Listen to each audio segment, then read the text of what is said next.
Managing editor of the Golf Channel, Gil Capps with Armen Levack on 104.5 The Team. Always enjoy previewing the majors with Gil. This is the final major of the year that kicks off on Thursday, the 97th PGA Championship. And joining us now from Whistling Straits Golf Course in Wisconsin is Gil Capps. And Gil, what does it mean to have the number one golfer in Rory McIlroy back on the tour after his July 4th ankle injury? First of all, Armen, Jeff, thank you guys for having me on. Once again, it means a lot.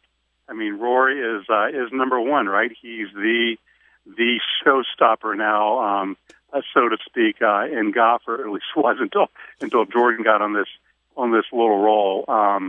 Rory is a guy, I think, and I'm sure you guys have talked about this, and in golf, golf needs superstars, and Rory, I think, to be a superstar and really connect with the American public, he needs to be playing and he needs to be winning. This country, we love winners and we support winners. And for somebody who's not an American, they really have to be dominant, I think, in their sport to earn, tons of respect and tons of love and admiration from the general public. So it's very important that Rory, stays healthy through his career and plays a lot and wins a lot. The other thing with Rory, obviously now he's back. His first event here in almost 2 months since the U.S. Open, coming off this ankle injury, which he sustained playing a little kickabout in soccer. We've seen plenty of guys, over the years come back from injuries or even play with injuries in big moments and other sports as well, who've done quite well and who've actually won. So Rory we'll find out a little more this afternoon during his press conference, but Rory's saying he's 100%, saying, from all reports from people who've seen him practice this week and hit balls on the range, he looks great.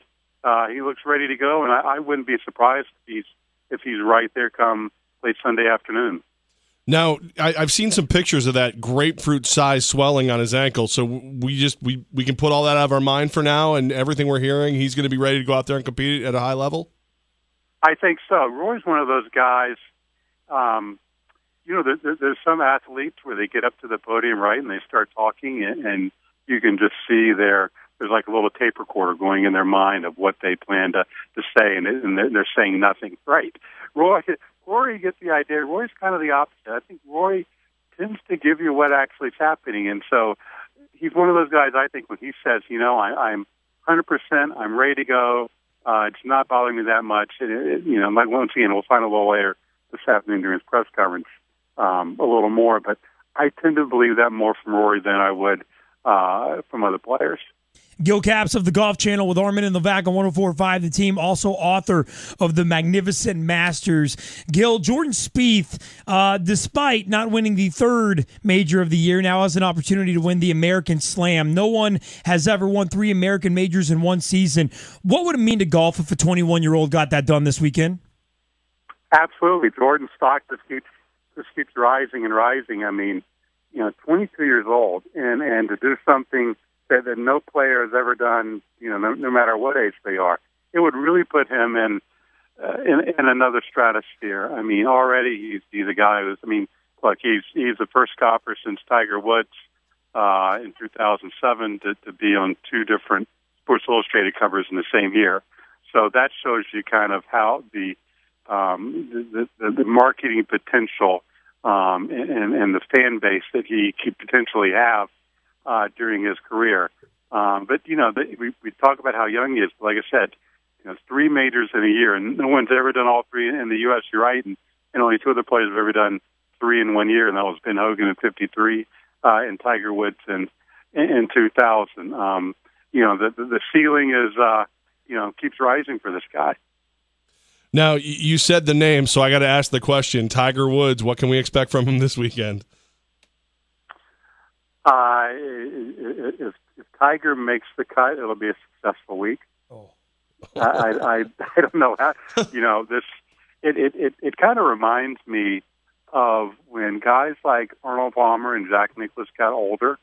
And of course Tiger, he'll turn 40 in December. He's not kind of where they were. But, when they got in their late 40s and then got in their 50s, there was always some kind of hope. They were still talked about.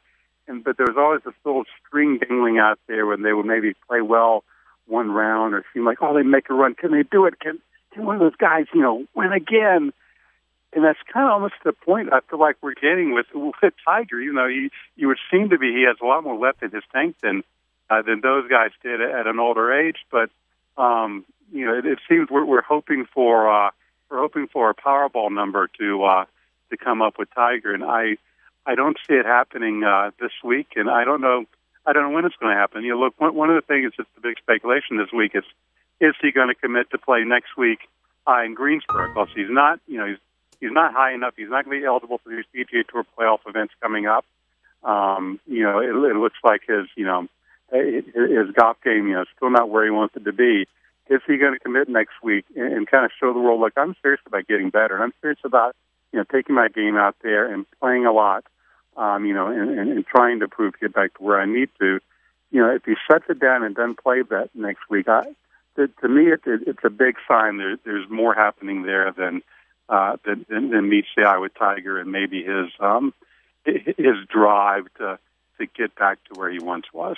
Gil Caps of the Golf Channel with Armen Levack on 104.5 The Team. Gil, are you comfortable in saying that Tiger Woods will never be dominant as he once was ever again? It would be the greatest comeback in the history of sports. Wow. Wow. He's that far gone, Gil. It's not just he's that far gone, but you just think about what he's gone through and what he went through in the sport of golf, right? Golf is a little different than a lot of other sports because, it's all about confidence, and it's all about having, this kind of intangible edge that the great players have had, And you go back through history, and whenever a great player has lost that edge, they've never gotten it back. Hogan never got it back once Fleck beat him in the 55 U.S. Open. Arnold Palmer never got it back once he squandered that 7-shot lead with 9 to play at the 66 U.S. Open. Tom Watson never got it back. Tom Watson is 33 years old, and wins his last major championship. And the next year, he kind of gives it away there at the end of the '84 British. He's never the same. Never wins another major. Never as dominant.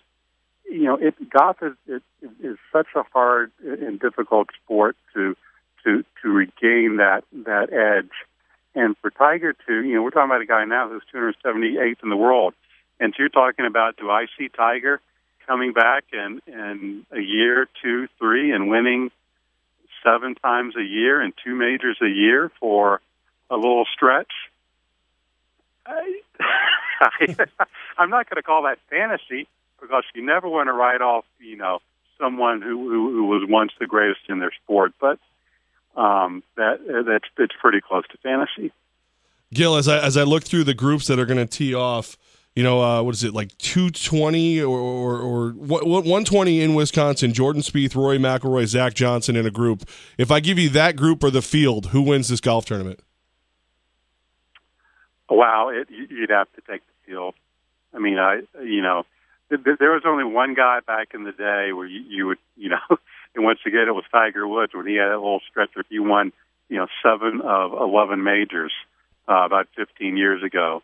But the field is so deep, and you got so many guys, out there who can, who can win, especially guys at a place like Whistling Straits, because P-tie golf courses usually compress the field a little bit, and they're so unique and they're so varied.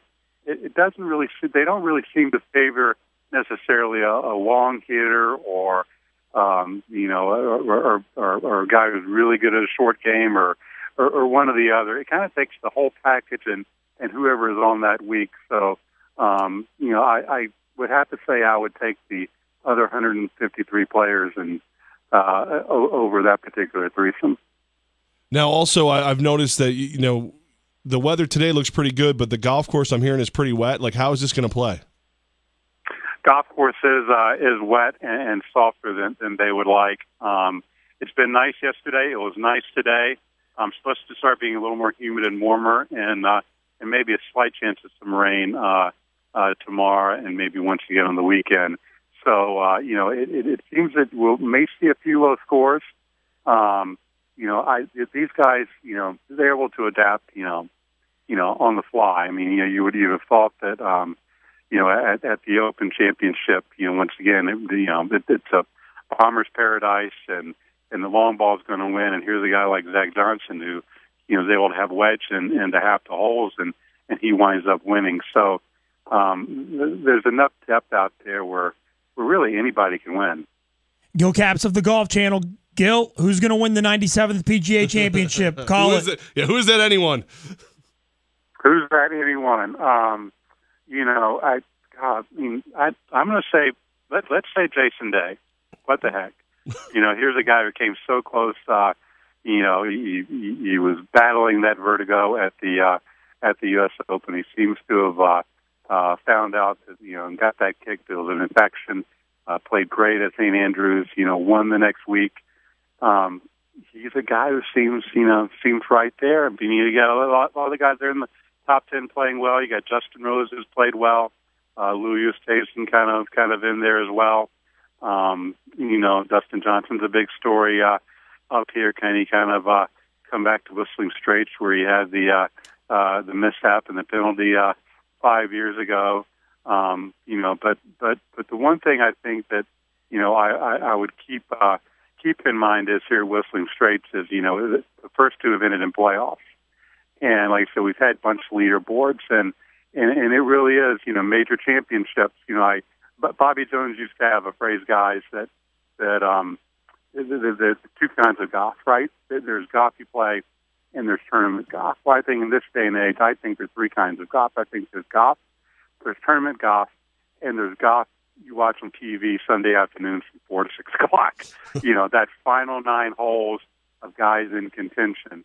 And so, what's happened in the past really comes into effect those last 9 holes of guys trying to win majors. So to see a guy like Jason Day who once went so badly, to see him in contention, it's easy to play those first 63 holes, those final 9 holes on that Sunday trying to bring it home. That's really where it all happens and where it can really come together for a guy, and he can find his moment where we see so often it falls apart, and Whistling Straits provides a great finish for that. Gil Caps, managing editor of the Golf Channel. What does the Golf Channel have in store for us this weekend?